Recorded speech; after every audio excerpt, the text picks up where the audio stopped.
to welcome you here for the first time at the Italian club.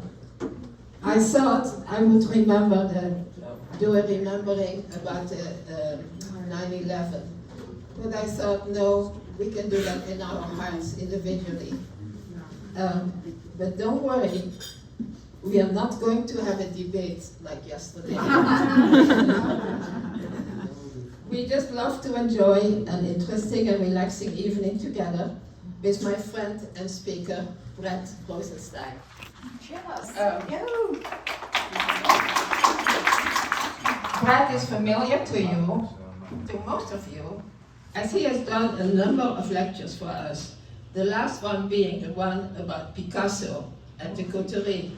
I think you remember it, which was an overwhelming success.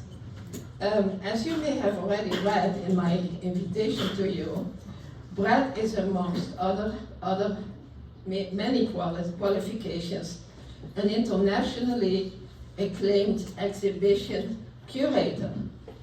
What interests me most today is that Brett has delivered numerous presentations on Noel Coward and is the director of the Noel Coward Archives in the United States. He brings us a lovely surprise today in the form of his beautiful daughter, Olivia. Could you please stand up, Olivia, for us? There she is. And she can drink wine. She's 21, right? Okay. Speaking about daughters, I am happy to say that one of my 3 daughters is here, and that is Caroline.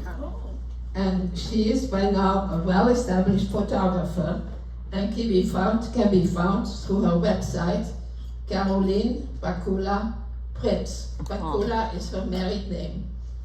She is there with the computer. I'll try to keep recording. I'm certain Brett is dying to tell more, to tell us a wealth of information about Coward. So I let him make this short now, so he can take my place. Thank you, Brett. Thank you. Thank you, Brian.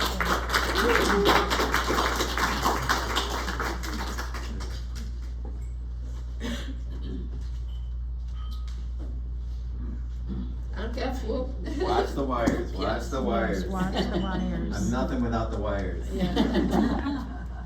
Hello! Hello. How are you? Great. Good to see Nienke was you. already advancing my slides for me. My goodness. hardly wait it.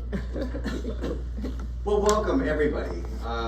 I am so happy to be here. My goodness, Nienke and I were reminiscing about how many years we've been working together on different projects, and it's been Vermeer and Turner and Picasso and Bulgari and Matahari and so many different venues that we've done together, and I recognize some of your faces here tonight, so thank you all for being here. It is, one of my great pleasures always to... I thought that was for me. Well, this is mine, it's more full. Noel would approve, by the way. It is such a pleasure for me always to talk about Noel Coward.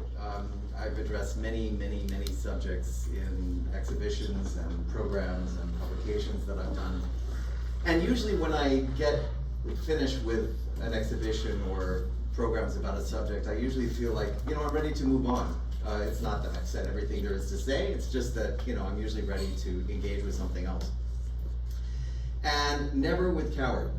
Every time I turn a corner with this man, there are 6 new things to learn about him. He is absolutely inexhaustible, and so it is always a great pleasure for me, no matter how many years it's been, to come back to him as a subject. He never disappoints, and there's always more to learn. And even with the incredible amount of ground I'm going to try and cover in a very short time tonight, it's just the tip of the iceberg, and so I would encourage you to keep exploring and keep learning about this man. He is absolutely amazing, and he's the gift that keeps on giving to us. It's so ironic that throughout his career, because he specialized especially in light comedy, His plays were always lavishly praised, but instantly dismissed. And people would say, this is a trifle, nobody's gonna remember it past next week. We had a great time, but ho-hum, moving on. He's not a serious playwright. Well, I hate to tell you, most of the serious playwrights that were his contemporaries, we don't even remember their names these days. But Coward is done, and done, and done, and done, and done. This year, 2024, marks 125 years since his birth, and the interest in him is, if anything, greater than it's ever been. There are productions happening this year from Texas to Tokyo of his work. He is done everywhere you can possibly imagine. People really, I think, have come to a greater appreciation of him over time.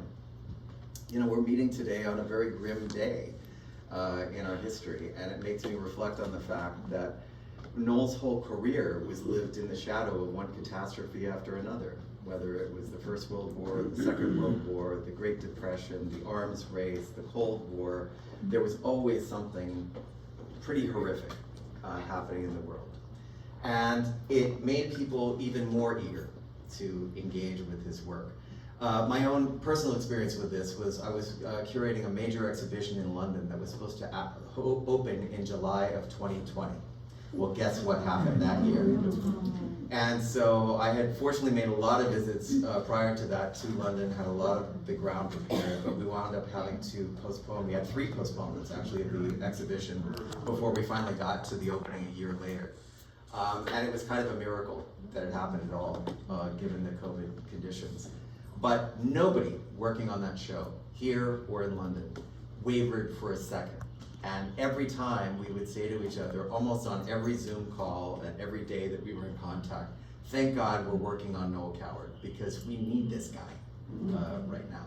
He is everything that we need to encourage us to keep going and to keep looking at the lighter side. So it was a joy during that difficult time. So I hope you'll keep that in mind on another difficult day for us, because he would have wanted that too for you.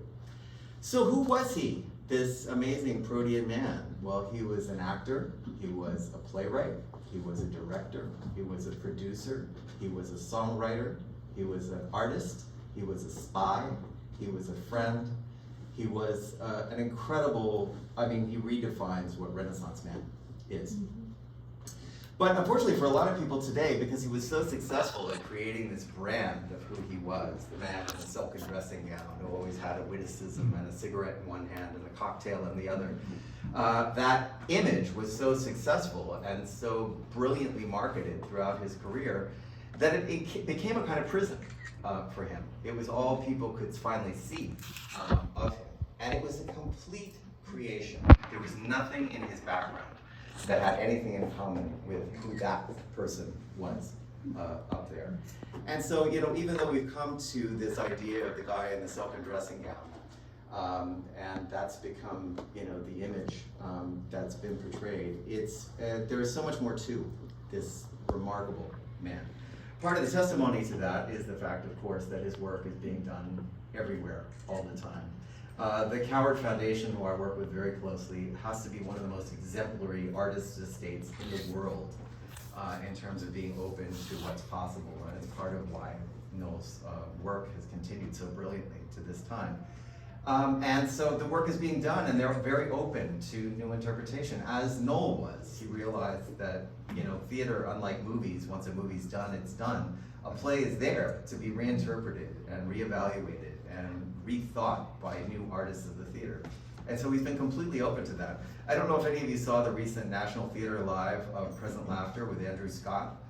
That had to be one of the most remarkable revivals of a Coward play I've ever seen. So if you ever get a chance to see that, I think it's streaming also on National Theater at Home. Do not miss it. It is hilariously funny. It is brilliantly contemporary. I saw it live in London at the Old Vic. It was one of the last shows I saw before the pandemic happened. People were responding to that 70-year-old play as if it had been written yesterday. It felt brand new to an audience now, rolling in the aisles, and then at certain points, tears streaming down faces. It's that relevant to who we are, and that's what he keeps doing. Just in the past year, there's been a brand new biography about him, which is first rate. I recommend it highly, by Oliver Stone, called Masquerade. There is a documentary film that just premiered locally at Frameline here that's going to be in wider release as of next month, called Mad About the Boy, which I strongly recommend to you.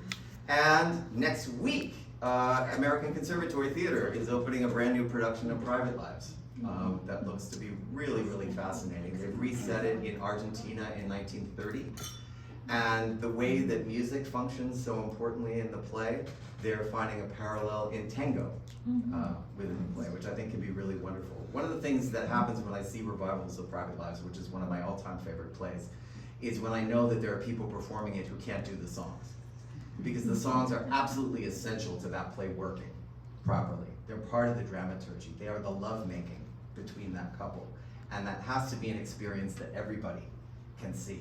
So I think in finding tango as another metaphor for that, I think it's promising. I haven't seen the show, I can't vouch for it, but it sounds like a really brilliant way to engage. But before we get into the past of Coward, I thought I would give you an experience that very few people have these days, which is to experience the man himself performing one of his songs. When Coward was alive, of course, as a performer of his work, that was what people knew him as best, even though he was a phenomenal playwright, a phenomenal director, a phenomenal songwriter. This is a man who wrote over 60 plays in his lifetime. We're still figuring out how many songs he wrote. Last count was over 400, and there are still new songs appearing. And the Coward Foundation estimates that there's not a minute that goes by that somewhere in the world one of his plays, songs, or films is not being seen by somebody. So that's how prevalent he is. But I want to show you a clip. He made a spectacular comeback. His career had been on the wane in the mid-40s to mid-50s, and then he came back with a vengeance as a solo performer, cabaret performer of his work. Spectacular performance in Las Vegas that completely changed his fortunes and really kind of brought him back into popularity. It made such an impact that he was given this incredible deal with CBS TV to produce 3 programs with them. And this was one that he did called Together with Music. And he's doing a wonderful song of his. I don't think there's anybody who can do a comic song of Coward better than Coward himself. This is a song called Nina, and the Argentinian theme is very much in keeping with ACT's upcoming production. So enjoy Noel Coward with Nina.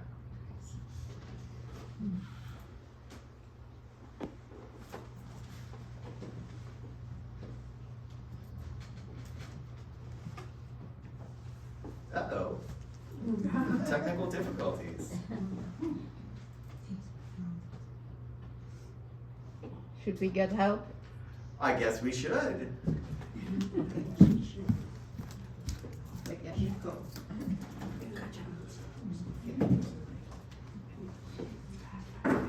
Well, I'm going to continue on from what would have been. Take that you saw Noel Coward singing, he was hilarious. So I wanted to start with the early part of his career.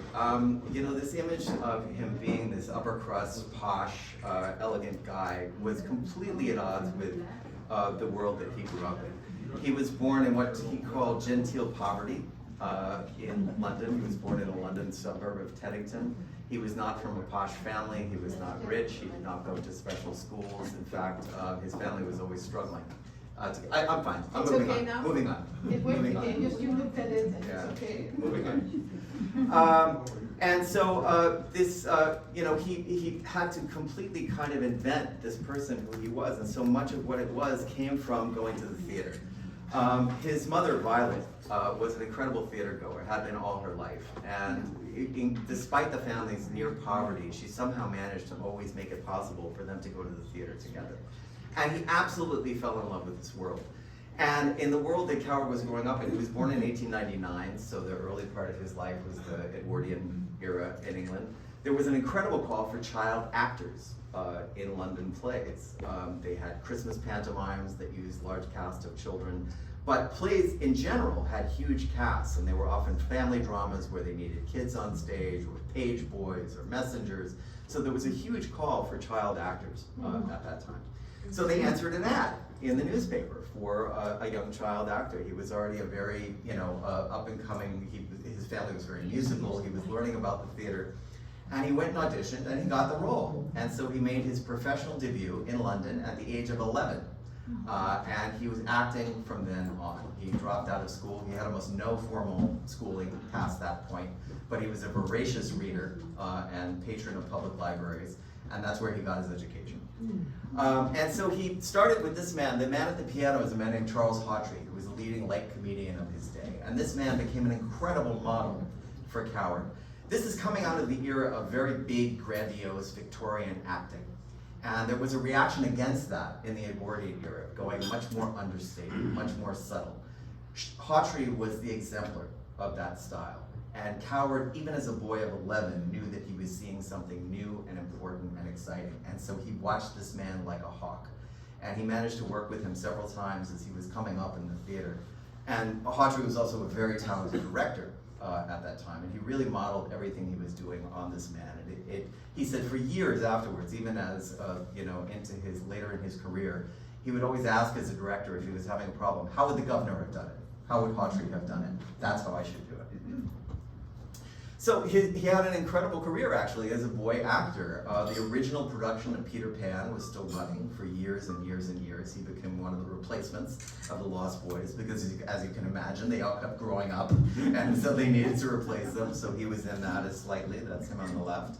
The role on the right is Where the Rainbow Ends, another production by Hawtrey. And he also, when he was a boy actor, met a girl actor, and that is a very young Gertrude Lawrence.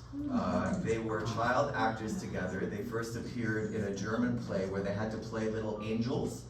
And just before the curtain went up, Gertie was very naughty, and they stuffed themselves with peppermint candies, and the moment the curtain came up, the two little angels were being violently sick all over the stage. That was their debut together. He said, I loved her from ever afterwards. So they knew each other from that age, and of course this became one of the great theatrical partnerships of all time, these two performers.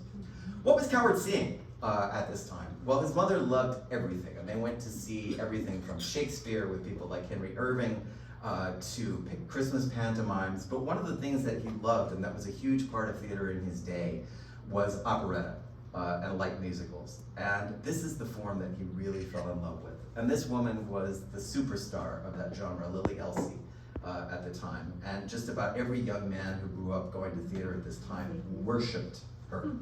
And Coward was no different. She was an incredible performer, incredibly elegant, a great singer, a great actress. And this became one of the models for him. He also was seeing, we know one of the early shows that he saw was something called Chu Chin Chow, which was a huge Orientalist fantasy that was a huge hit, mega hit in London at that time. So he was falling in love with the magic of theater, most of all, and particularly when it had a musical element, a comedy element. These were the things that he loved. This was also the day when people dressed to the nines when they went to the theater. And so this is an average audience view on Shaftesbury Avenue. Can you imagine now? Not a flip-flop or a cutoff in sight. This is the way that people dressed for the theater, no matter what background you came from. And he said this was he began to revere the theater as a magical place. He got, as a child, he was being inducted into these magical rituals. He said it's a temple of dreams. And that was what he pursued for the rest of his life, where theater was concerned. We have in the Coward archive many, many, many notebooks of Noel's going all the way back to his childhood years. And interestingly, this is the very first notebook. It has almost no writing in it. Almost everything is drawings. He's responding to what he's seeing visually. And this could be anything from people he sees on the street in his neighborhood. These could be people he's seen on the stage. These could be completely imaginary characters. But the visual element is incredibly important to him. And it's interesting to me because, of course, anybody who thinks about Noel Coward today thinks about his incredible verbal wit and acuity.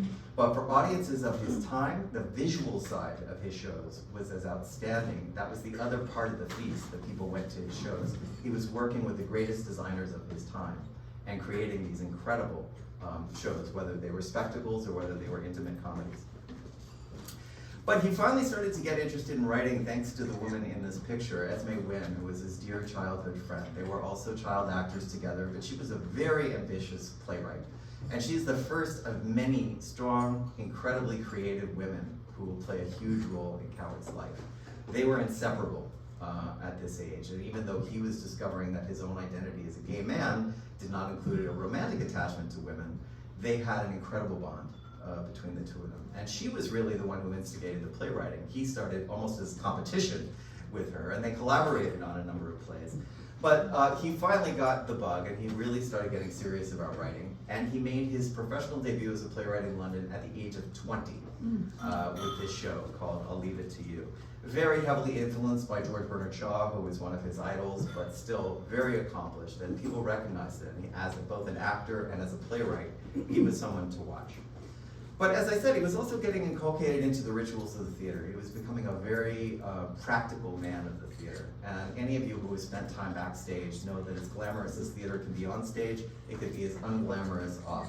He loved all of it. This was his home. This was his native habitat, and he fell in love with every part of this.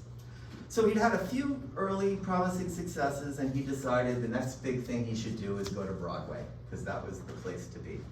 So with $500 in his pocket, he made the trip across the channel and was absolutely stunned with the energy and the excitement of New York at that time.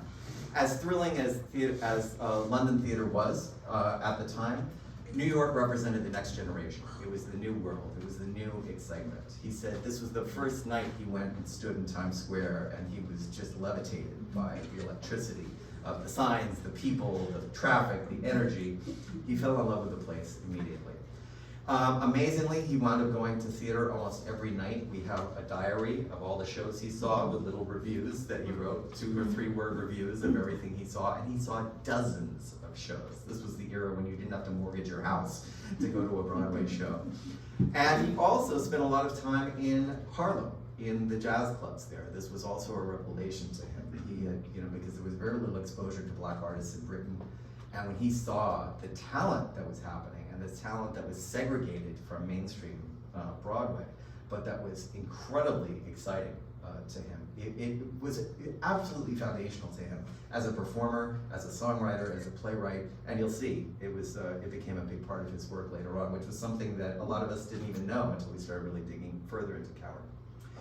But he nearly starved to death on that trip. He wound up selling a couple of short stories finally, and finally scraped together the fare to get back to England. But he was so inspired by everything that had happened in New York, particularly its speed and its energy. He said he went to his first Broadway show and he sat there for 5 minutes, but he couldn't understand a word. Because he came from England, where everything was slow and everything was enunciated. And suddenly he's seeing a New York show where people are talking over each other, blah, blah, blah, blah. It's like, what the hell is going on? But when his ear finally caught on, he said it took him like 5 minutes in this show to finally understand that they were speaking English on stage. He fell in love with it.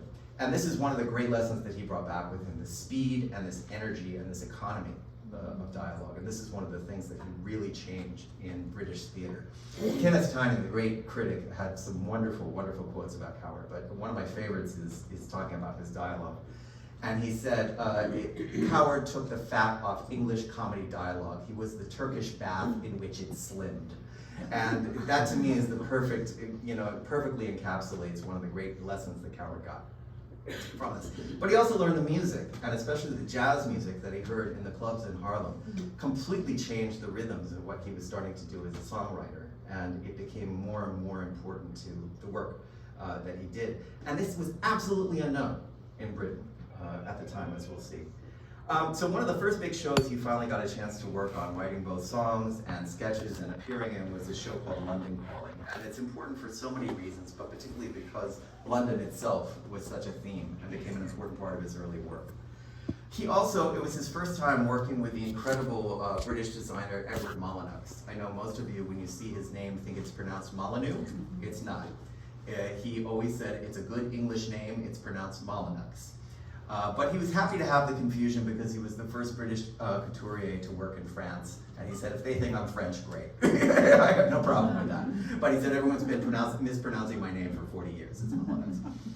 But he became, by an incredible stroke of luck, and this was what was very common in the reviews. This is a theatrical form that unfortunately is almost unknown today, although its forms of it have migrated in different directions. But the reviews were incredibly important in the 20s, 30s, and 40s as a musical form. And these were compendium evenings. They had songs, they had dances, they had satirical sketches. But they could also go sometimes in some very dark and some surreal directions, as we'll see in Coward's work. And this is a part of Coward that many people aren't aware of at the time. It was an incredibly adventurous, elastic form, and he became one of the masters of it at the time. And London Calling was remarkable for many reasons. This also became the first time that he and Gertrude Lawrence acted together as adults. And this was a wonderful sketch that he wrote called Rain Before Seven. And one of the things that he started doing from a very early career was challenging the censor. All London plays, to get a license, had to pass the Lord Chamberlain's office, which was very censorious and very difficult. Coward from the beginning was, as anybody in the 20s was, very interested in sex and very interested in subjects that would push the envelope. So this sketch was one of many that would be challenging to the censor. This is called Rain Before Seven. And this is a couple on their honeymoon in Venice, and they've decided to have a very modern marriage by 20s terms. They're not going to have sex at all, with predictable consequences as the sketch develops. But it was a very challenging and adventurous subject for the time, but it also launched them as a comedy team as adults. This is also from the same review, Coward looking very un-Coward-like in a song called Russian Blues. There was the impact of Diaghilev's Ballet Russe in London had been like a bomb going off in the teens, and they were still performing under Diaghilev at this period.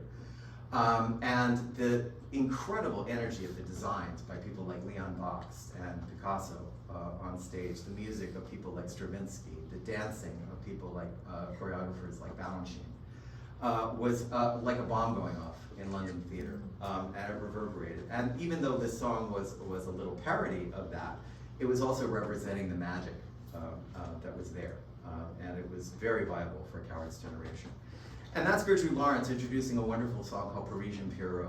Coward had been gaining more and more attention as a songwriter at this time. This song really blew the roof off. It was his first major hit. There was a huge vogue in the 1920s for the characters of the Harlequinade. That whole idea of the masquerade and these stock characters of romance was a very viable theme in the 20s. And he was, as many English artists were at the time, was very affected by German Expressionism, both in films and on stage. He had been to Berlin and he had seen a woman doing this very macabre song with a doll. And he said, I've got to use that. And so he put that in the song Parisian Pierrot. It became a huge hit. And all of these costumes, by the way, were designed by Edward Molyneux. And it was incredible to have the leading British couturier at the time doing all the costumes for a review. They became lifelong friends, and he would dress most of Coward's leading ladies throughout his career. This song was a huge hit at the time, and Coward always had a gift for almost perfect timing in his career.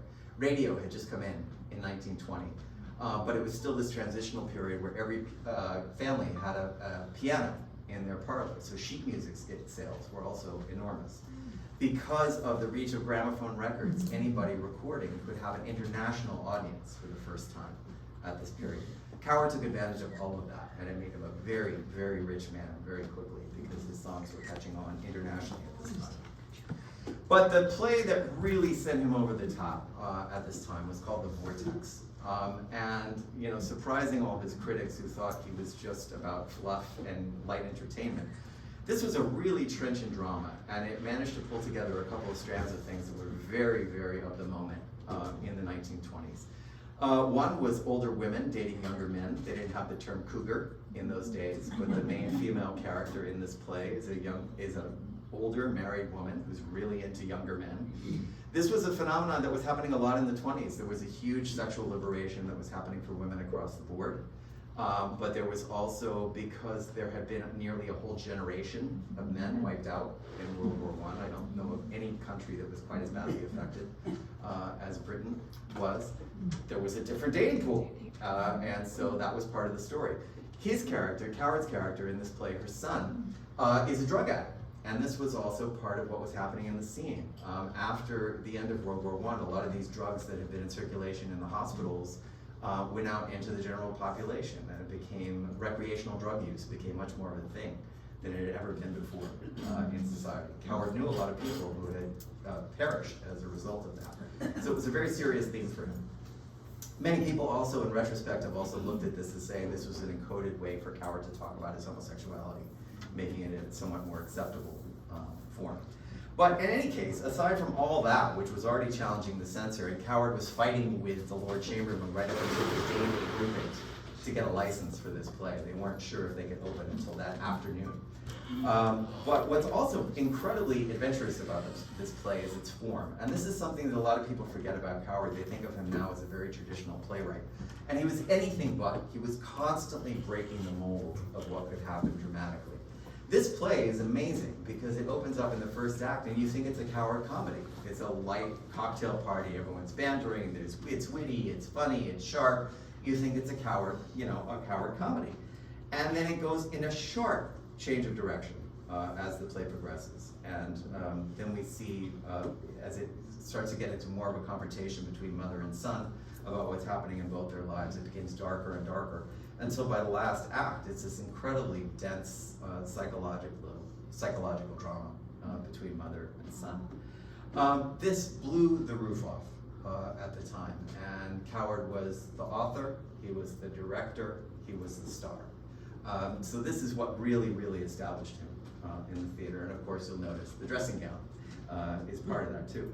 Coward also always had an incredible eye for talent. And so who did he pick as his understudy? An unknown young actor named John Gielgud was his understudy in this show. And when Coward went to play it in America, Gielgud took over the role, and that became the beginning of his career. And as you'll see, there are many, many discoveries like that for Noël. Incredible eye for who was doing great work in the theater. Another great association that came out of this was his association with this woman, Gladys Calthrope. She was an artist. She had never worked in the theater before. She had been trained as a painter at Slade. But they became very good friends and have been socially connected for a long time. And he decided that she needed to become his designer of both sets and costumes. She rose to the challenge brilliantly. And it was almost unheard of for women to be in that profession at that time. And Coward went to bat for her again and again and again, and really broke the glass ceiling for women in stage design at the time. She rewarded that by doing absolutely brilliant work. She worked for a number of other people throughout her career, but a lot of it was with Coward for 25 years. And as you'll see, she did, no matter what the project was, she came through brilliantly. At the same time, he tossed off, in 3 days, he wrote a little comedy called Hay Fever, which is still one of his most enduring and popular comedies. It was based on a horrific weekend he'd spent with a family in the country in New York, where all the guests were completely ignored or abused by the family who had invited them. And he wrote this hilarious comedy about it, which is, you'll see the guests who are sneaking off in the last act to get away from this horrific family. But it's one of his most enduring and special comedies. So the combined effect of his writing this incredible psychological drama, followed almost immediately by this hilarious comedy, this is why people started to call Coward the master. And this is the side of his work that people are starting to lose today. We know this narrow band of his work doing light comedies and romantic comedies, but there is so much more to his work, as we'll see. So his celebrity went off like a rocket at this point, and he was interviewed and photographed, and he became a superstar of the time. And he was ready. He knew how to work the media. He knew how to make that image happen. He was prepared to become Noël Coward. That image on the left became one of the most enduring pictures of him during this period. And he is, you'd think he's in some swanky Mayfair apartment. He said his eyes shut when the cameraman's flash went off, and he looked like a heavily drugged Chinese illusionist. But it became one of the most famous pictures of him. This is actually in his mother's boarding house on Ebury Street, and his bedroom was tarted up to look like a fancy bedroom. He lived with her for quite a number of years after his early success. It was only after about 5 years that he really felt secure enough to start acquiring properties of his own. So this, again, is a complete illusion. It's a fabrication that Noël has made. People started, he had no intention of this, but people started copying his style too, his personal style. He initiated the fondness for turtleneck jumpers, sweaters, highly colored, and especially this vogue of wearing the turtleneck with a blazer that endures to this day. He was the originator of that style, and every smart young man in London started copying it based on him. When he went to America to tour this, the success was so great. It was very, very different from his nearly starving to death in New York years before. That's now the penthouse apartment he was staying in at that time. During that tour, he acquired his first of many Rolls Royces and other fancy cars. He had a great affection for splashy automobiles, although by everyone who I know who knew him, he was the world's worst driver ever. He did not want to be in a car with him. When he started resuming his career in England after this spectacular tour of the Vortex in America, he started working with this man, Charles Cochrane, who was the leading producer in London. He was the Florence Ziegfeld of London theater at that time. But he produced absolutely everything from drama to prize fights to musical reviews. He had incredible taste, he had an incredible eye for talent. The young woman sitting next to him is Jessie Matthews. She had started off as a chorus girl in the Charlotte reviews, his rivals reviews, where Coward had started with London Calling. He saw her potential. She became a superstar in his reviews and then became the leading lady of London early English movie musicals when talkies came in. Incredible eye for talent. And he worked with Noël on 9 of probably of his most well-known and famous shows. Many people felt that he never achieved this standard again. He was the perfect match for Coward as a producer. And part of what he would do, it was this style that he had was called referred to as the intimate review versus the spectacles that Ziegfeld would put on. And his main theater, the London Pavilion, he said the stage was about the size of a dining table. And yet what they produced, as you'll see on this stage, was just remarkable. He had his own version of Chorus Girl called Mr. Cochrane's Young Ladies, which many great stars started to emerge from. Jessie Matthews became the star of this one, but the woman who's the third from the right at the time was called Marjorie Robertson. She became Anna Neagle, one of the great British stage stars of her time, and then a superstar of talkie English film when talkies came in a few years later. But you can see how flexible the form of a review was. It could contain all kinds of things, serious, comic, old, very contemporary. They were constantly being edited even as they wrote, as they ran. They were always adding new material to keep them fresh and keep audiences coming. But what Coward got fascinated with in this period was really looking at combining old and new. He was always very conscious of the fact that he'd been born in 1899, the previous century, and yet was becoming this cutting-edge artist of the 1920s, one of the bright young things of that time. That tension is so important to Coward's work throughout his lifetime, and I think it's one of the keys to understanding it. And I think when anybody mounts a Coward play, it's something they need to keep in mind, this push and pull between tradition and something that's brand new and adventurous. And so you can see it in his work. He starts becoming fascinated with combining different time schemes, and this started in the reviews. How he might, even in the space of a single dance number, be doing stuff that went back to the 19th century, and by the end of it became absolutely cutting-edge 1920s contemporary. The image on the left is by the artist Gluck from his review On With the Dance. This was Landon Messine, the former star of the Ballet Russe, who is now choreographing on his own. He choreographed this modern ballet. We think that he might have used some of Coward's music, actually, in this. And Gladys Calthrop did those incredible Vortices stage designs at the time. It was incredibly cutting edge. The next show they did was this Year of Grace. One of the hallmarks of the reviews was that they were about variety. And so usually you would have multiple songwriters, multiple sketch writers, multiple designers. But Coward was always pushing to do one completely on his own, and this was unheard of. But given the level of success that he was having, Cochrane finally allowed him to do this with this Year of Grace. And many people felt this was the finest example ever of a review. He wrote all the sketches, the music, the lyrics, everything, directed, and they performed in the US version of it.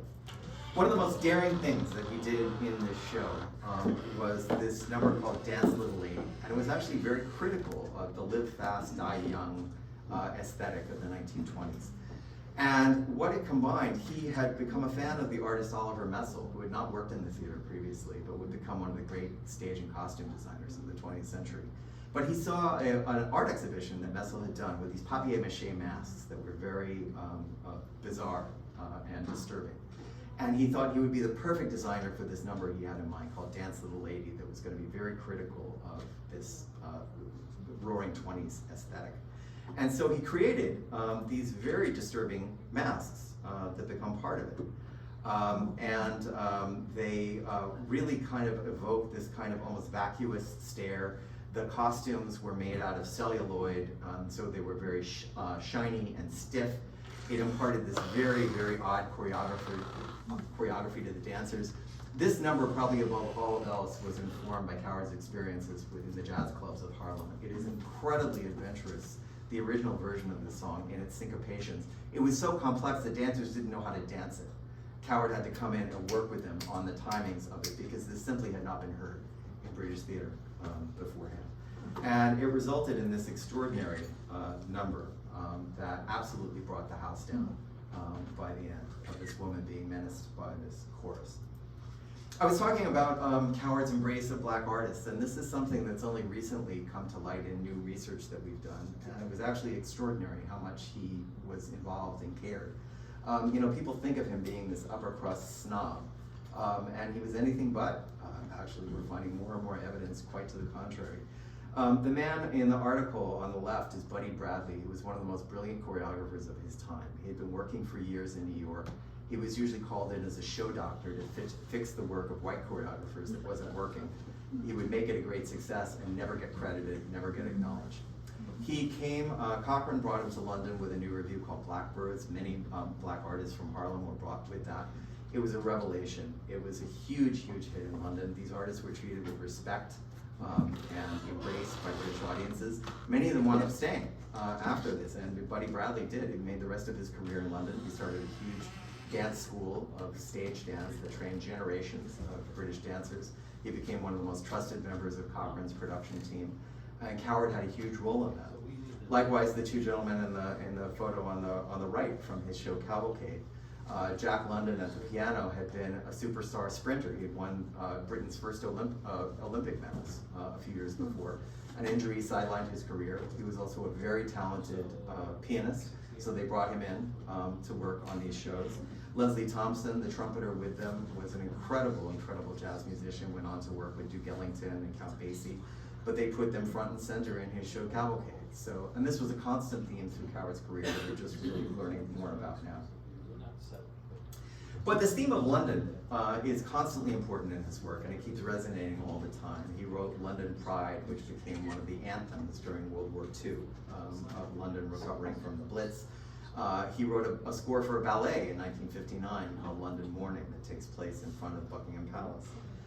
This idea of London as a city, as a reality, as a source of energy and joy and romance is something that persists constantly throughout his work. This is a wonderful production number at the end of this Year of Grace. You can see how they would do, even on this tiny stage, they could create these Busby Berkeley-like effects. And this was a very in joke because it's the last number, it's the finale of the show. And the cast is commenting on the fact that they and the audience are about to go out into the streets and both get caught in the same Piccadilly traffic jam about this. So that was this very meta moment. But the way that kind of the apotheosis of London in his work comes in this huge epic he did called Cavalcade in 1931. He wanted to do a huge, huge spectacle to really kind of challenge himself as a director. And he finally decided on doing it about the British history of the past 30 years. It starts on New Year's Eve, 1899, which was practically when he was born, and goes through his lifetime up to that time of 1931. It follows two families. There's the upper crust Marriotts in this household, and there's also the below stairs Bridges household, and follows them over 30 years. This is the template for everything, from upstairs, downstairs, to Downton Abbey, has copied this example of Coward's, but he was the one who invented this. And it says a lot about how he thought about the social strata of Britain. Most plays at that time would only have concerned themselves with the upper crust characters, but he came from working class people, and so he represents them just as strongly. And part of the journey of Cavalcade is showing how these fortunes are starting to shift over that 30-year period. And what he also does, again, is very brave theatrically as a director. The show starts out very detailed and very realistic, but as the show moves further and further into the 20th century, it becomes more and more impressionistic, more and more adventurous. World War I is represented strictly as a cabaret number, of marching soldiers and these women singing over it as the bodies start to get depleted and depleted. You wouldn't see stagecraft like that for 30 years in London, and even then it would be avant-garde. Coward is doing this in 1931 in mainstream British theater. It's amazing. This was one of the most enormous productions ever mounted in the history of British theater. It had a cast and crew of 400 people.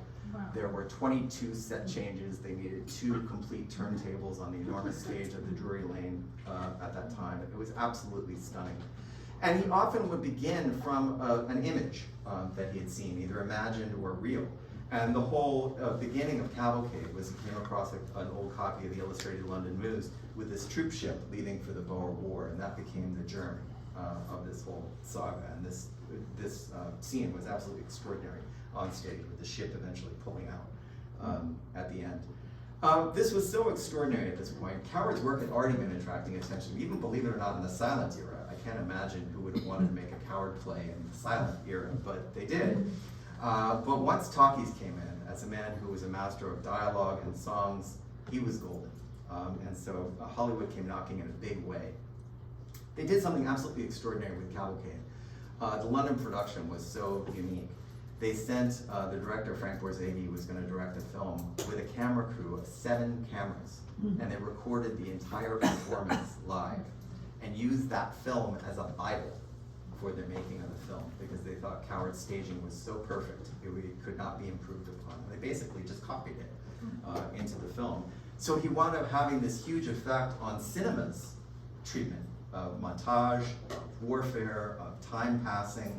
He winds up having this enormous impact. This film was so successful, it was the most financially successful film of its year.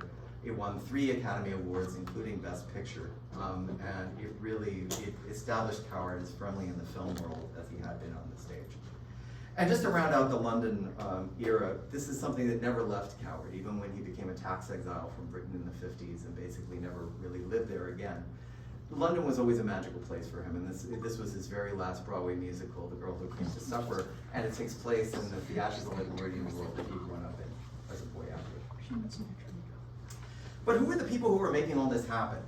One of the threads that I was focused on in the exhibition that we had to fight to get done because of COVID was the incredible designers that he was working with. This is a beautiful portrait of Gladys Calthrop, who you met before, about the time she met Coward, and she really became an incredible partner to him. They would start working together on shows before they were even written.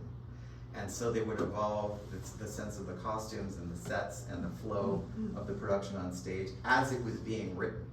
And so she would have an incredible effect on him. She was really part of his kind of adoptive family at the time, but incredible creative collaborator at the time. So she could do this, like these modern scenes. This is from the very end of Cavalcade, as we saw the film version. But she could absolutely, shift gears into wherever he went. And he did a major gear shift change at this time, having through the 20s been, the man who was the cutting edge humor, the cutting edge of wit, the cutting edge of satire, pushing the sexual boundaries. Suddenly he does this huge about face at the end of the 20s and writes an uber romantic operetta called Bittersweet in the style of Strauss and Leghart. And she was just as well equipped to design that. And she did this absolutely gorgeous designs. Again, Coward plays a lot with time. This covers decades and decades in the central character's life, this woman who goes through so many variations, from this innocent young English girl to having her first love to ultimately becoming a member of the nobility in the last act. But it charts her across all these changes, and Gladys's costumes and sets were extraordinary at matching that over time. Then he could do a complete about face and do something like Design for Living. This absolutely contemporary comedy, which was so challenging, he wasn't even going to dare opening this in London. He knew it would never get past the censor. When he had been on that first trip to New York in 1921, he met Alfred Lunt and Lynn Fontanne, who were then unknown actors. They were all starving actors. But they had all decided they were all going to become famous in their own right. And they decided when that happened, Coward would write a play for all 3 of them to star in. Well, 11 years later, that had come true, and Coward wrote them this play. And it is an absolutely amazing play. This is 1933, and he's writing about a polyamorous bisexual trio. at the time, were all involved with each other over the course of the play. This is not even what the play is about. Anybody else, that would be the whole play, and would probably end on a very moralistic, conventional note by the end. That's not even what the play's about for Coward. For him, that's just the circumstances of the characters. The play is about the impact of success on friendship over time. And this was something that he and the Luntz knew intimately. And that's really what it's about. So Gladys's sets chart them brilliantly across the 3 acts. The play is called Design for Living, and it becomes, you see how their lives change from when they're starving in a garret at the beginning to finally a Manhattan penthouse by the end. And she absolutely charts the emotional changes that have happened as these people change and rediscover and explore, who they are in these new guises. And it ends on this absolutely joyous note of the 3 of them laughing on the couch, celebrating their relationship. 1933, absolutely amazing. And yet it was absolutely embraced by audiences. They were thrilled by it and were ready for it. What's the name of the play? Design for Living is the play. I highly recommend it. One of Gladys's great achievements was in 1934, Noël wrote another operetta called Conversation Piece that was set in Regency Brighton. And it was an absolutely magnificent physical production. I've talked to people who actually saw this on stage and said they still remembered it 70 years later. This was the design for a beautiful backdrop that she did of the whole Brighton setting, and then you can see how it gets fleshed out, by these characters on stage. But there was also a very modern note to this also, in both the treatment of the characters, the sophisticated treatment of sexuality and relationships. And what this kicked off was a huge neo-Regency revival at the time, in home decor, in dress, in style, and it was represented all from this show. Again, very, very adventurous theatrically, even though it seems to be a very period piece. Gladys would continue working with Noël for over 25 years, and what finally brought an end to their relationship was not the work. It was, she started really suffering from mental illness in the late 40s. She had most of her relationships were with women over her lifetime, but she'd been married early on. She had a son, Hugo, who was killed in World War II, and that really sent her on this downward spiral. So it finally brought an end by the early 1950s to her work with Noël, but they remained close for the rest of her life, and she remained very much a part of his circle. This is another woman who Noël promoted very much in the ranks in the early 20s, Doris Zinkhuizen. That's her beautiful self-portrait on the left. If you're ever at the National Portrait Gallery in London, see this painting in the flesh. It is absolutely magnificent, really, really beautiful. She was also a groundbreaker of the time. She was part of the sexual liberation of the time. She was part of the strength of women that was emerging in the 1920s. She was very bold about it in her expression of the costumes. That's a design that she did for Anna Neagle. Remember her from Cochrane's Chorus Line? By this time, she was a major star. She appeared in the movie version of Bittersweet. And she put her in décolletage that was almost exposing her breasts completely at the time, but she felt like that was what women were ready for at the time. She faced a lot of opposition. In fact, at one point, the chorus of a Cochrane show boycotted her costume and said, "We're not wearing this. This is too much even for us." But she was very, very bold and adventurous, and she designed a number of works with Noël over the years. And he did a musical version of Oscar Wilde's Lady Windermere's Fan called After the Ball. And here she goes exactly the opposite direction. The women are all encased in 1890s finery, but it's about the passions roiling underneath, the jealousies and the bitterness and the romantic assignations, and the sexuality is all there. The costumes are functioning in the same way, but in a different style for the time. Absolutely beautiful work that she did throughout Noël's career. And here's Edward Molyneux, the great British couturier who was probably Coward's favorite designer.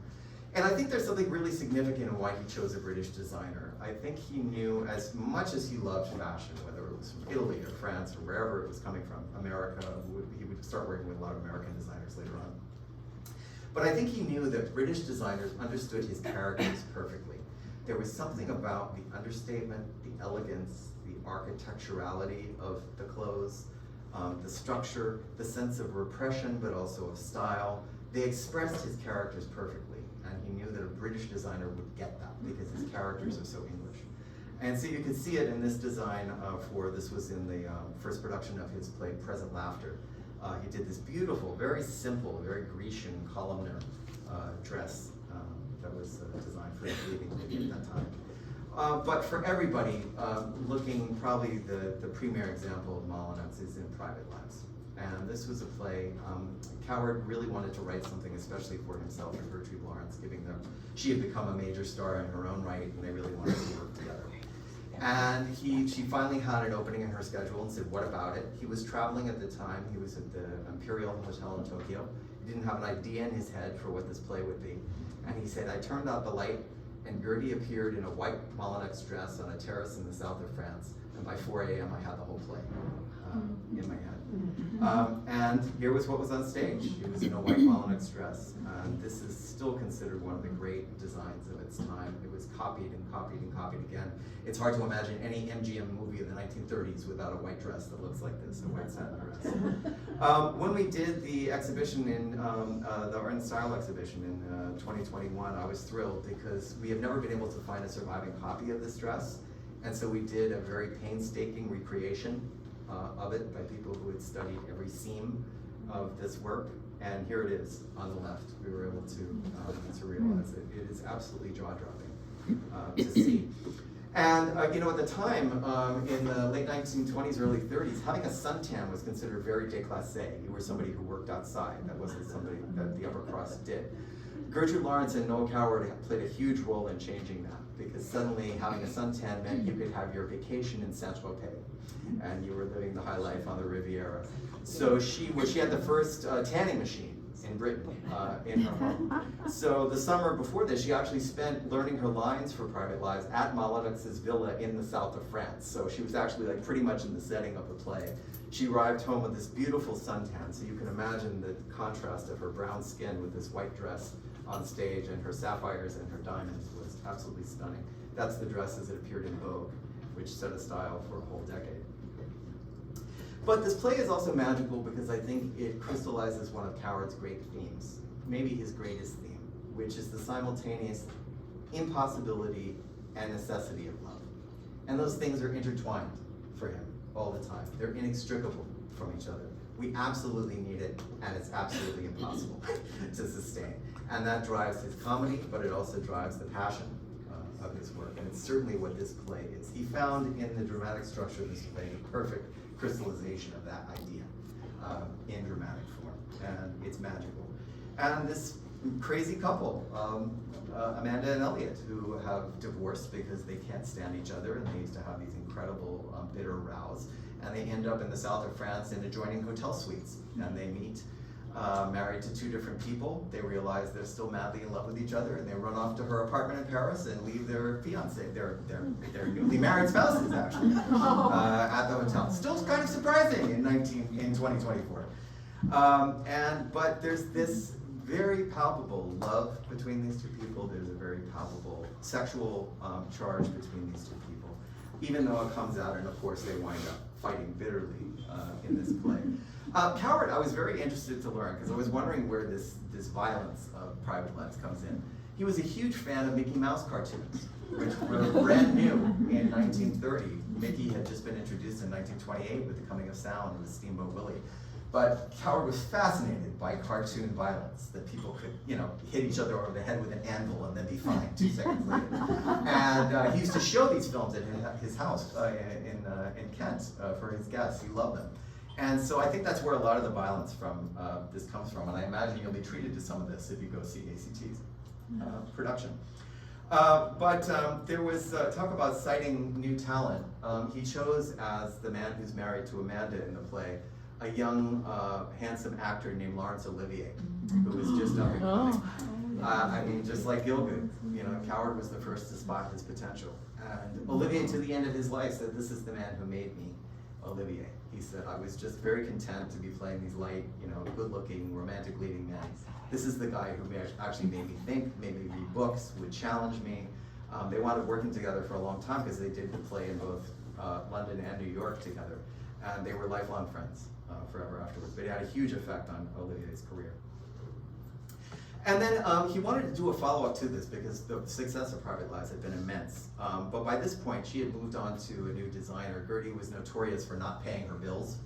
And so she got into a huge fight with Molyneux, and so he wouldn't design for her for their next show. So they went to Norman Hartnell, who was another up-and-coming designer. He eventually became known as the Queen's dressmaker. He made Queen Elizabeth's wedding dress, among many other famous designs.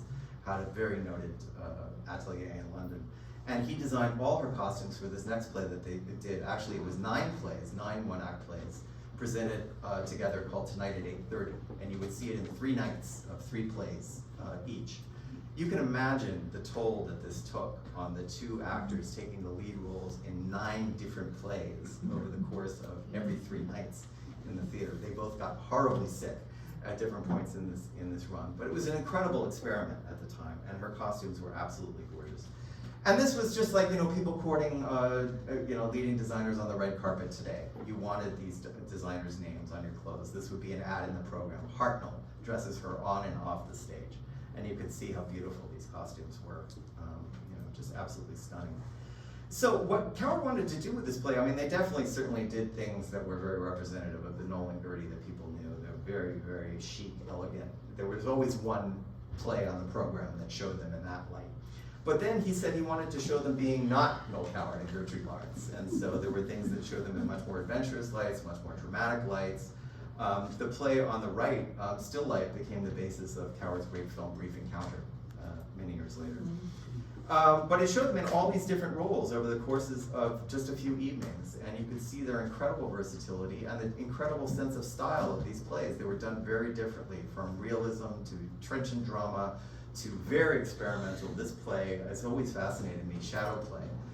Shows the breakup of a couple. This is kind of the inverse of Private Lives, the breakup of a beloved married couple, shown in this kind of hallucinogenic phantasmagoria musical play, and how they kind of resolve their problems as this wife is kind of floating. She's had to take some medication and she's just out there.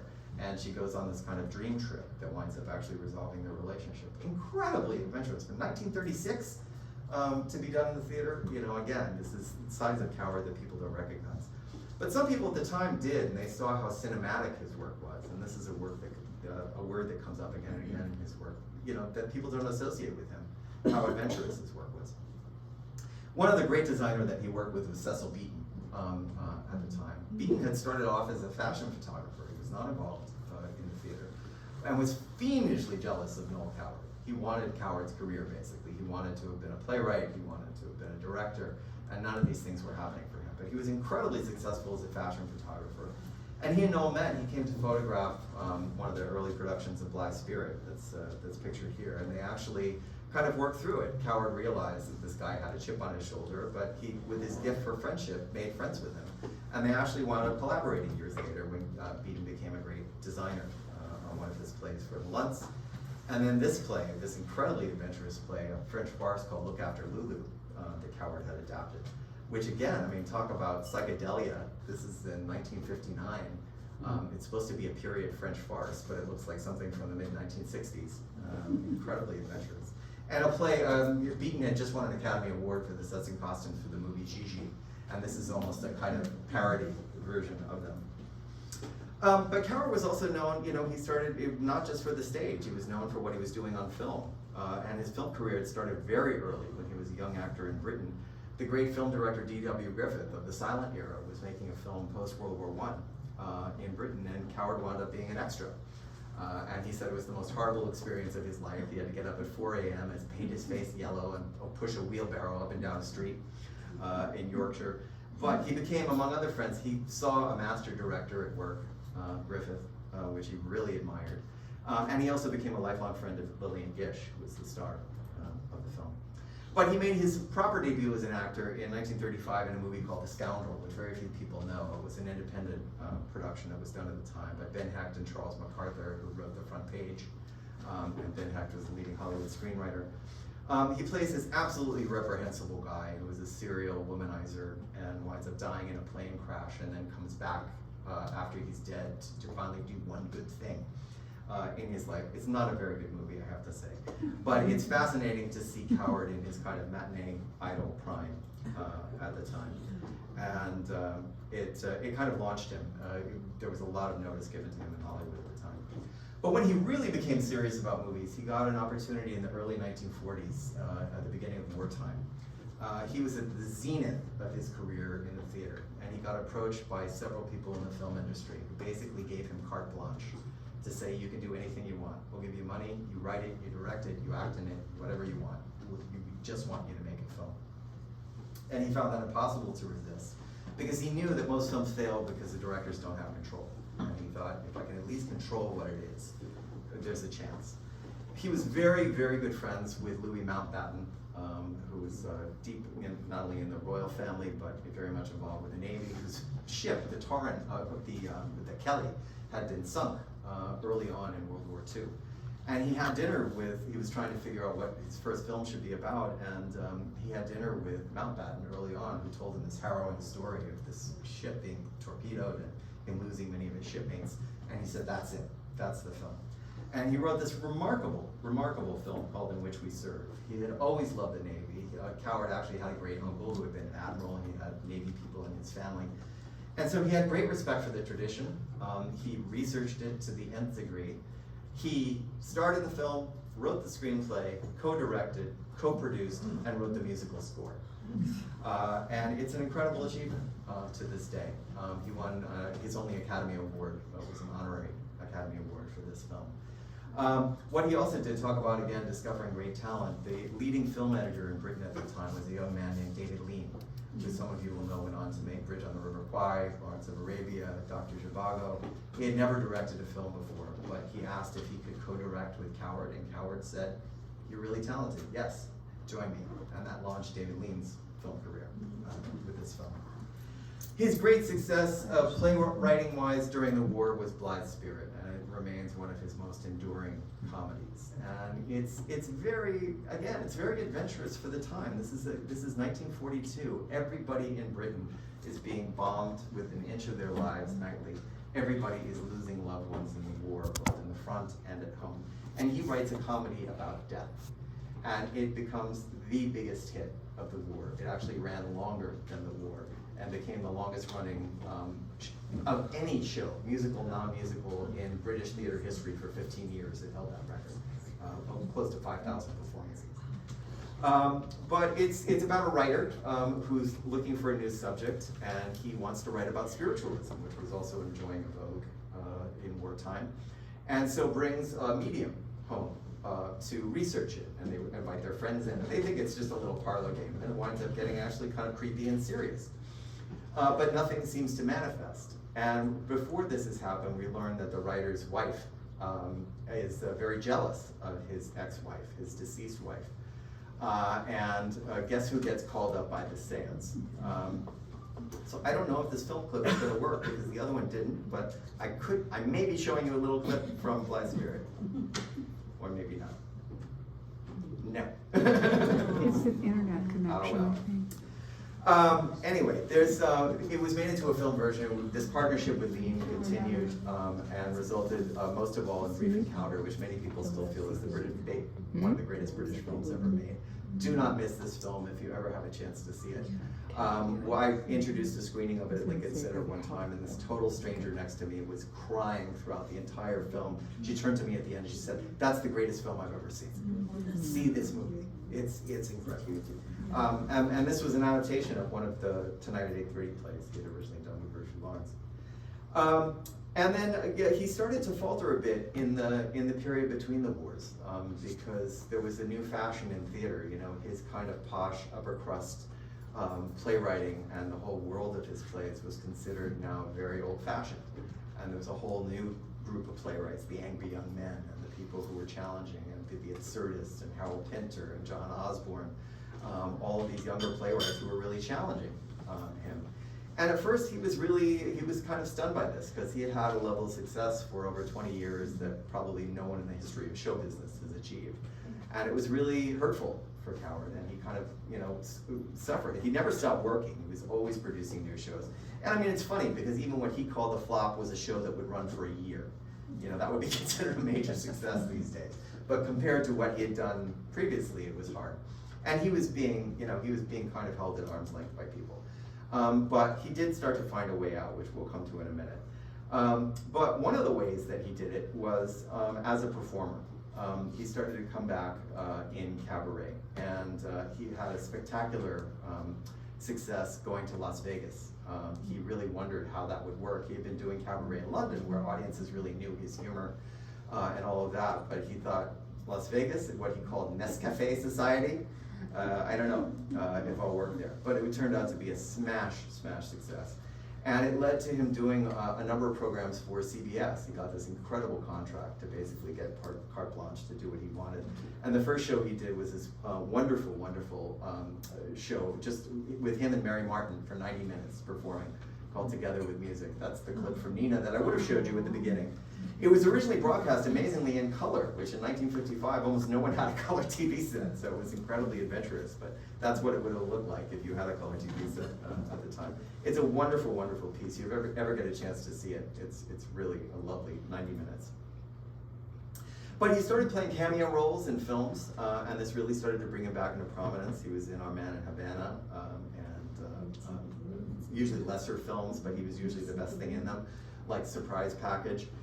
He said of this film, he said, "Someone told me I've stolen the film, but really it's only petty larceny." But you know, he was very pleased that he got the attention.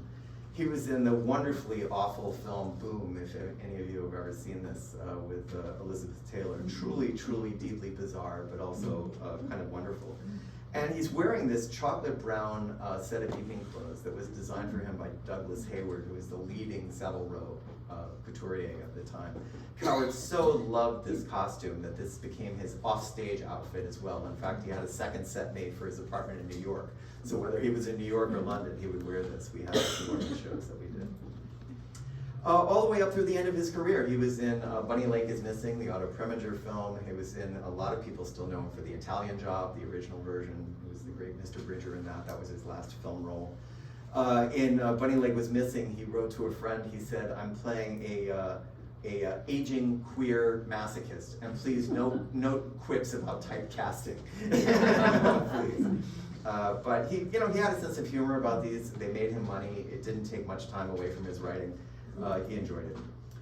But then there's also, Coward's sense of style, which played, off stage as well as on, and something he was very savvy about. He was a gay man in Britain at a time when homosexuality was criminalized. He had grown, he was born in 1899, which is when the Oscar Wilde trial and imprisonment took place. And many of the people he grew up working with in Edwardian theater were colleagues of Wilde's and also gay. But this was every strata of British society, not just theater. And homosexuality was illegal in Britain until 1967, almost the end of Coward's life. He had friends who went to prison, like John Gilgan. And so, this was something that you really wanted to be careful about. There was a real cost. It wasn't just about being personally closeted. It could come with huge repercussions, legally and otherwise.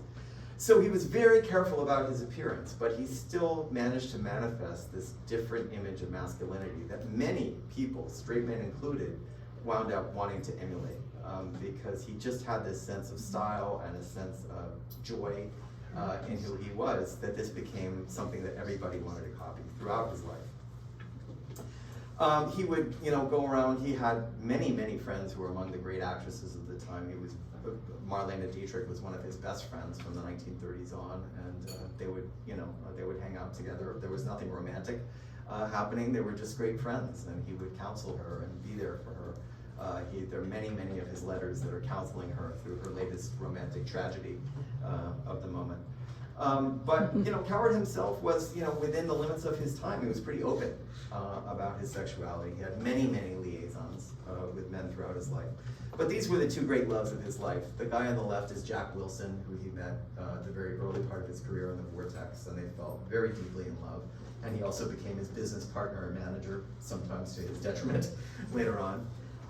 They had a very rocky but loving relationship for many years, and then even after they had broken up, they stayed in business together for a number of years. But the other great love of his life was Graham Payne, and Graham is someone I wish I had met. He passed just a few years before I came into the Coward orbit. And his devotion to Coward was just extraordinary, and I think it was mutual. I think it was a very happy love for them both. After Coward's death, he became the executor of Coward's estate and trust, and it's largely to him that we owe so many of these archives, so many of what you're looking at tonight is because of Graham. An amazing One of the things he got involved with also was the Actors' Orphanage, and this at the time was almost Dickensian. And these poor kids who had been left behind, most of them, of course, were not orphans at all. These were the offspring of theatrical liaisons that were not necessarily kosher, and so these poor kids got shunted off to this orphanage. But Coward got involved through some friends in raising money for it initially. He was horrified to see how these children were living. And he took it on himself, and for the next 22 years, he became the head of this orphanage. Absolutely changed these kids' lives.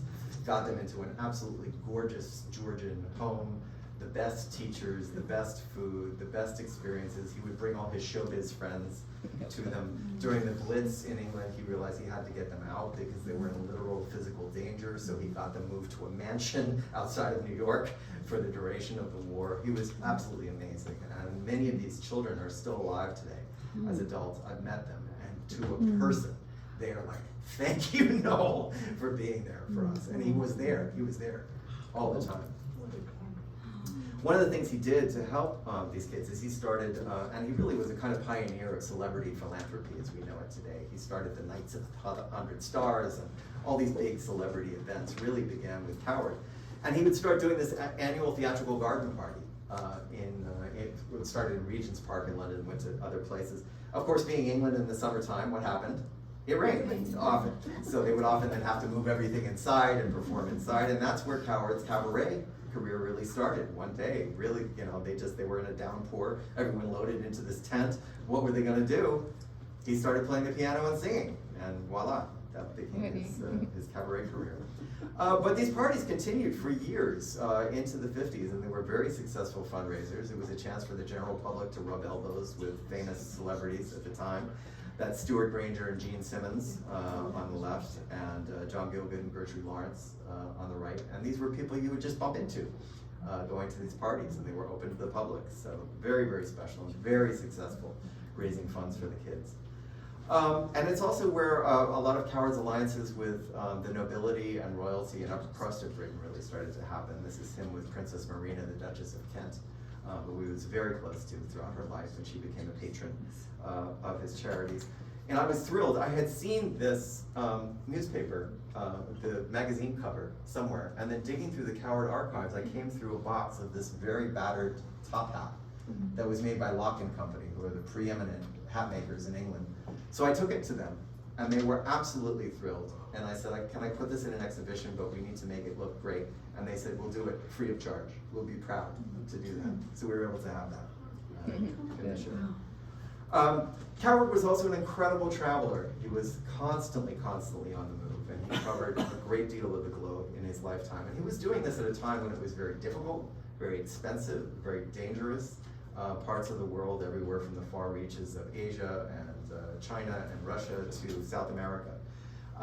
But he was fascinated by cultures. He would try to learn as much as he could. Again, it was the opposite of the Englishman abroad who doesn't care about the culture. He would learn the languages, he'd learn the history, he'd learn the cultures of these places. He really cared about what he was learning, and he would mix with the local people to really learn as much as he could of what was going on.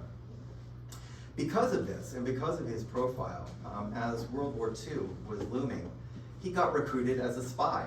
And this is a side of him that's only just been recently coming to light. So much of this was under the Official Secrets Act for many years. Coward himself couldn't talk about it or defend it. He got a lot of flack for his behavior at the war because people thought he was being, he was just traveling and being, profligate and spending money when everybody else was having, rationing and couldn't leave the country. But he was doing it because a lot of it was his work as a secret agent. And he did extraordinary work. He was very well trained by Bill Stevenson, the man called Intrepid, who started the big spy school for British spies in Canada.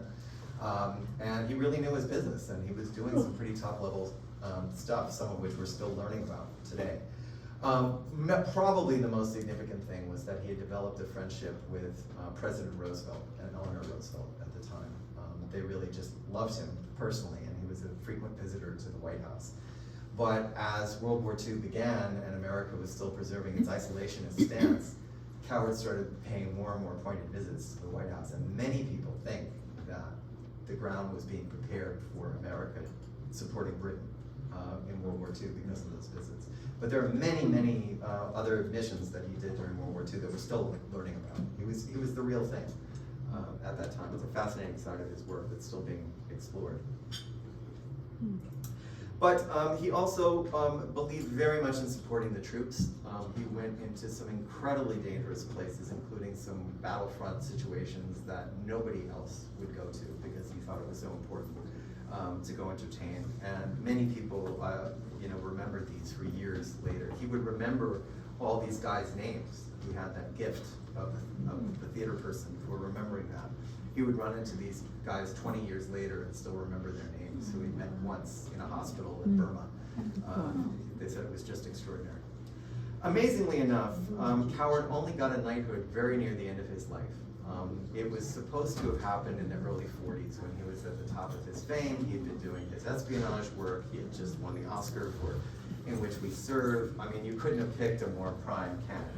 But he was turned down at the time, and it really, really devastated him. And there's been a lot of speculation what the reasons were at the time. A lot of people suspected it was homophobia, but if you look at the people who are named peers in Britain, if you eliminated all the gay men and women, you'd probably have very little left. So it probably was not homophobia. But there was a big scandal at the time because it was there were very strict regulations about British currency during wartime.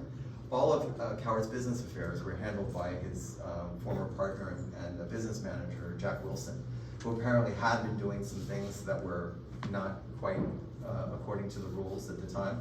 Coward knew none of it. He had very little hands-on experience with this, but he wound up paying a huge price. Got tried in Britain on 2 counts. It was a very, very public scandal, and he really knew nothing of what had happened. But it was such a deep offense at the time to commit it. There were people in the army, for instance, who were being court-martialed for this.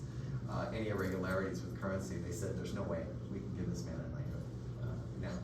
But years later, it finally happened under Queen Elizabeth II. She asked him one day at lunch if he would accept, and he said yes, with pleasure. And he went, and that's Gladys Calthrop, his old friend, and his other friend, the actress Joyce Carey, getting his knighthood finally in 1970. But I talked about this resurgence that he had in Las Vegas, and this really turned his career around in 1955. He really was able to remake himself as somebody that was hip and of the moment and fun and a little risque and sophisticated, and even down to the dressing gown. And we fortunately have this dressing gown in the archive, which is covered with cigarette hole stains and red wine and wonderful mementos of Coward's wearing it. But this was, him kind of updating the image for the 1950s. Frank Sinatra was a huge fan. He chartered a plane of Hollywood celebrities to come to this opening and went on radio championing Coward. He thought he was one of the greatest stylists of song who had ever lived. And they were great friends, and it did a huge amount to resuscitate Coward's career at this time. And there's a very famous photo that came out of this. As he was enjoying the spectacular success of the Desert Inn, the photographer took him out to the middle of the desert in a tux and a cup of tea as the quintessential Mad Dogs and Englishmen out in the midday sun, and took this fabulous picture. He looks like $1 million. He looks like he's totally come back, and this became the icon of his later career at the time. We talked a little bit about his homes, which were beautiful and varied. He bought this wonderful farm in Kent in 1930 that he kept adding to for years and years. Really, really beautiful property that became his country place, and every celebrity you can imagine spent a weekend here at some point.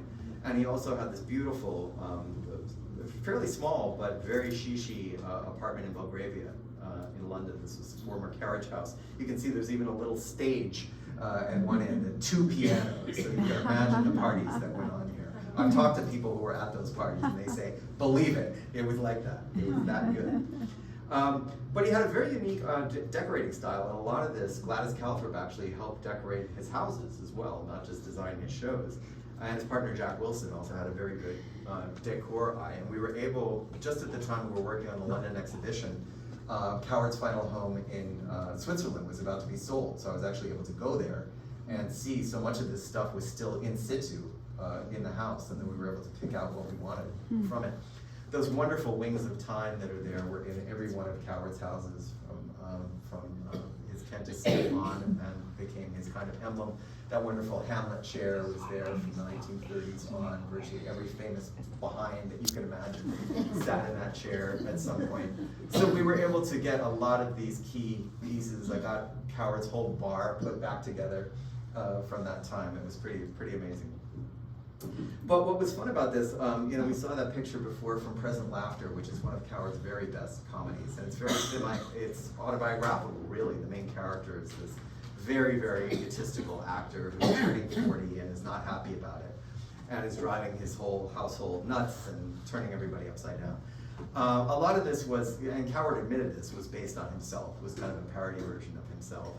And when Gladys designed the various productions of this, she had actually, decorated many of these houses. So she took a lot of these details, the things that we were just seeing, and put them in the set for this. So it became this great meta inside joke, especially for people who knew Coward about it. Part of the fun of seeing that show. He also had an absolutely unparalleled gift for friendship, and I've heard this again and again. I've met people who knew him quite well over the years, and he was one of those people who he just stayed your friend. He stayed loyal no matter what happened over time. People knew him for decades, and he was always there. Sometimes with tough love. His finger wags were very famous. The lectures that he would sometimes give people to, get them straightened out. But he was always there for people. People always have mentioned to me what an incredible listener he was in private life. He was not the guy who was putting himself forward. He wanted to hear about you and what was going on with you. I was particularly touched by his relationship with Vivien Leigh. He had gotten to know her from the very first. She began her affair with Laurence Olivier in the 30s. They had been wonderful. He was very close friends with both. And when they finally were getting divorced in the late 1950s, of course, Larry at this point was one of the most famous and powerful men in British theater. So most people in the divorce gravitated to Larry, and Vivien got left out in the cold. And she was also starting to suffer very heavily with mental illness at that time.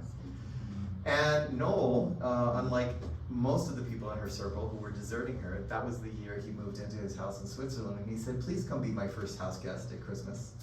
And she had the most enchanting time. And there's I get a little verklempt thinking about it. There's a beautiful letter she wrote him after that visit. And on the surface it's, "Oh darling this, oh darling that, oh that was wonderful, that." But reading between the lines, you can say, "Thank you for standing by." Is that Charlie Chaplin? That is Charlie Chaplin. At this time, because so many people were escaping the crippling British income tax at the time, or in the US, a lot of people were moving to Switzerland. And so a lot of these people were actually Noel's neighbors nearby. There was Charlie Chaplin, there was Sophia Loren, there was Joan Sutherland, the opera singer, was his next door neighbor. Audrey Hepburn lived nearby. Elizabeth Taylor and Richard Burton came to visit often. It was incredible, the circle that was there. We've got the guest book from his home, and these signatures must be worth a fortune of just the people who came for tea on Sunday. Really remarkable. I promise you I'm almost done. So this was another great hobby of Noel's, was painting. And this was not something he did seriously. He was not trying to be a famous artist. It was just something he took great joy in. One of his early painting partners was actually Winston Churchill, who Noel had originally worked in watercolors, and he said, "You've got to work in oils. You can cover the mistakes better that way." So from then on he worked in oils, but it was a great joy to him. He very rarely painted a theatrical subject. It was almost always the landscapes where he traveled or around where he lived, or people who he knew in his life. Later in his life, he discovered the magical island of Jamaica and established 2 homes there. And it was like something woke up in him, coming from this kind of gray world of the British countryside, going into that kind of color and vibrancy in a tropical island. His palette just explodes. It's like he called his painting style "touch and go again," because it's kind of naive, but it also has that flair. And this was another wonderful example of his supporting black artists and his local community. There was such poverty surrounding him in Jamaica. He really wanted to help the local artisans, so he started a business that he called Designs for Living. And it was all these local artisans could have a place to learn how to sell their work and market their work. It was so successful that the women who were the stars of this company broke off and started a rival business and drove this one out of business, which Noel couldn't have been more pleased about. He's like, that was exactly what I wanted to happen. Thank you. But he also contributed some of his art to this to help make money for his community. Noel died in 1973. He died in Jamaica. That hilltop that he was standing on at Firefly Hill is where he's buried, looking out over the landscape that he loved. And he continues to resonate, to this day. I talked about all the productions that are done, and TV and film and stage. But we also discovered when we were doing the London exhibition what an impact he's had on the world of fashion and design. There's so many people who emulate him, even down to fragrances, to decor, to hotel suites around the world. Anna Sui, the great designer, did a whole collection based on the film version of Blithe Spirit. She was so inspired by that kind of greenish Technicolor tin. She invented this special fabric for this collection. But it was also inspired by these very strong, independent women that are represented in Coward's work that she was very proud of and loved about his work. Thank you so much for listening. I hope you've enjoyed this. And go see Private Lines.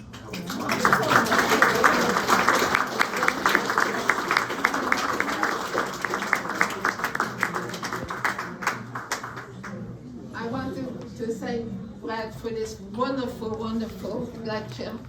I think we know a lot about Noël Coward now, and I'm very much ready to go to Private Lives soon. Aren't you? Yes. We have some coffee for you if you like, before you leave. What is it, 7:45? The coffee is ready. Talking about, we had just this picture of a pot of tea, now it's a pot of coffee. Thank you for coming, and hope to see you again soon.